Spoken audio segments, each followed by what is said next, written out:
रस्ते दोन गावांना जोडतात, पण इथली माणुसकी थेट मनाशी जोडून जाते. हो, कारण मी बोलतोय चाळकेवाडी आणि खाड्याची वाडी या गावांबद्दल.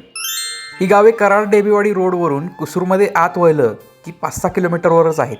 तारुकच्या ज्या काही वाड्या आहेत, ही गावे देखील त्या वाड्यांमध्ये गणली जातात.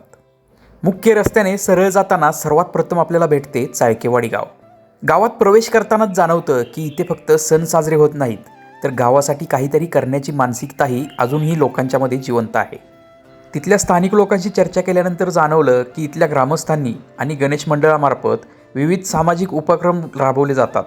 चाळकेवाडी गावामध्ये विविध ठिकाणी लावलेले CCTV कॅमेरे, वृक्षारोपणाचे उपक्रम आणि गावच्या विकासासाठी केलेले प्रयत्न हे त्याचं उत्तम उदाहरण आहे. गणेशोत्सव असो किंवा रामनवमी, हे सण इथे केवळ परंपरा म्हणून साजरे होत नाहीत, तर संपूर्ण गावाला एकत्र आणणारे उत्सव म्हणून अनुभवले जातात. या गावाला भेट देऊन झाल्यानंतर मी वळलो खाड्याची वाडी गावाकडे. हे गाव आकाराने मोठं नसावं, घराची संख्या देखील फार नाही, पण गावची ओळख घराच्या संख्येने नसते, तर तिथल्या माणसांनी ठरते. कारण खाड्याची वाडीमध्ये भेटलेल्या ज्या महिला आहेत त्यांनी आपुलकीने माझं स्वागत केलं. त्यातूनच ग्रामीण भागाची खरी ओळख पुन्हा एकदा मला अनुभवायला मिळाली. गाव मोठे असण्यापेक्षा त्यातली माणसं मोठी असणं हे जास्त महत्त्वाचं असतं.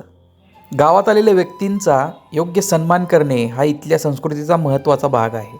म्हणूनच चाळकेवाडी आणि खाड्याची वाडीतील लोकांचा नादच भारी ना भाऊ. आता गावातील गावकऱ्यांनी कमेंटमध्ये आपला अनुभव नक्की सांगायचा आहे आणि सगळ्यात अगोदर मला फॉलो करून व्हिडिओला शेअर करायचा आहे.